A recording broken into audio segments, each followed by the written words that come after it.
আজকে 1 ঘন্টা আগে আসছি কারণ ওনার সিন আগে ছিল, আমার পরে ছিল। তাই 2025 সালটা শেষ হয় ভাইয়ার সাথে হৃদয়ের গভীরে, মানে খুব ভালোভাবে শেষ হয়। হৃদয়ের গভীরে খুবই ভালো রেসপন্স পায়।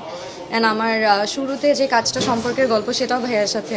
অ্যান্ড দর্শক আসলে আমাদেরকে শুরুর থেকেই এত পছন্দ করে। অ্যান্ড আমি বলবো আমার এই স্বল্প ক্যারিয়ারে আমি যত কাজ করেছি, এর মধ্যে যত গল্পভিত্তিক কাজ, নতুন নতুন চরিত্র এবং যেই কাজগুলো আসলে মানুষ খুবই ক্যারেক্টারের জন্য, গল্পের জন্য পছন্দ করেছে, তার মধ্যে 95% কাজই হচ্ছে ভাইয়ার সাথে। এবং আমার আসলে ব্রেকটা হয়ও সুহাসিনী থেকে আরিয়ান ভাইয়ার, সেই কাজটাতেও আমার কোয়ার্টিস্ট ছিল জোমান ভাইয়া। So he is very cooperative, আর খুব অনেস্টলি কাজটাকে ওন করে। So that's something I really really like about জোমান ভাইয়া। 2025 পুরাটাই আসলে আমাদের খুব ভালো ভালো কাজ গেছে। যেমন ও অনেকগুলো কাজের নাম বললো, এবং বছরের শেষটা হয়েছে একসাথে, বছরের শুরুটা হয়েছে একটা খুব সুন্দর কাজ দিয়ে, আবার বছরের মাঝেও তোমাদের গল্প দিয়েই কিন্তু আমাদের আবার খুব সুন্দরী।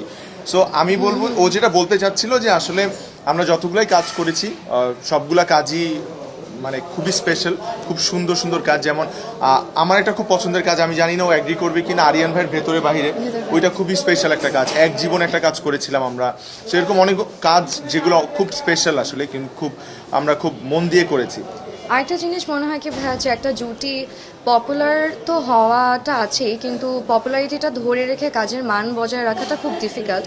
বাট এই দিক থেকে আসলে জোমান ভাইয়া খুবই সিনসিয়ার, যে একটা কাজ ভালো গেল, নেক্সট কাজটা যেন এর থেকে বেটার হয়। কারণ দর্শকের একটা আপনার থেকে এক্সপেকটেশন থাকে যে ওরা তো সবসময় ভালো কাজই করে, তো সামনের কাজগুলো যেন ইকুয়ালি ভালো হয়। সো আসলে ভাইয়া এই বিষয়ে খুবই সেন্সিবল, এ কারণেই হয়তো আমাদের কনস্ট্যান্টলি ভালো ভালো কাজ যাচ্ছেন, দর্শক পছন্দ করছে। আমি অনেক দিক থেকেই সিনসিয়ার, যেমন আমি আজকে ওর আসার আগে 1 ঘন্টা আগে আসছি। যেমন আমি নায়িকার চাইতে কল টাইম আগে মেনটেন করি সব সময়। না, আপনি বলতে পারবেন যে আমি পাঞ্চুয়াল না, এটা ওইটা বলি না, এটা অবশ্যই পাংচুয়াল, কিন্তু হইতেছে আমি যেমন কল টাইমটা এত বেশি মেনটেন করি, যেমন আজকে 1 ঘন্টা আগে আসছি। কারণ ওনার সিন আগে ছিল, আমার পরে ছিল। তাই আমরা তো আসলে হয় কি, নিজের চরিত্র নিয়েই বেশি ভাবি, নিজের চরিত্রটাই আগে দেখি গল্প পড়ার সময়। কিন্তু উনি একটা সিনে ওনার খুব ভালো হলো, উনি খুব ভালো করে করলো, বাট উনি সবসময় চায় যেন আমি ইকুয়ালি ভালো করি।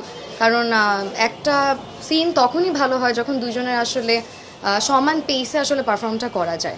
ওভারঅল প্রজেক্টও আসলে মানে সবাই যখন ভালো পারফর্ম করে, তখনই আসলে একটা প্রজেক্ট খুব সাকসেসফুল হয় এবং দর্শক প্রিয়তা পায়। যেমন আমি বলি, যেমন হৃদয় গভীরে যখন ওর ক্যারেক্টারটা আমি শুনছি ফার্স্টে, সো ওর ক্যারেক্টারের ডেপথ অনেক বেশি ছিল, কিন্তু আমার কাছে মনে হয়েছে যে ও ওখানে অ্যাক্টিং করতে পারবে, ওকে যদি স্কোপটা দেওয়া হয়। সো ডিরেক্টরও ওই স্কোপটা দিছে ওকে, এবং আমার কাছেও মনে হয়েছে আমার জায়গা থেকে আমার ওকে যতটুকু সাপোর্ট দেওয়া লাগে আমি করছি। এই কারণে হয়তো বা কাজটা এত সুন্দর হয়েছে, ও অনেক বেশি প্রশংসা পেয়েছে।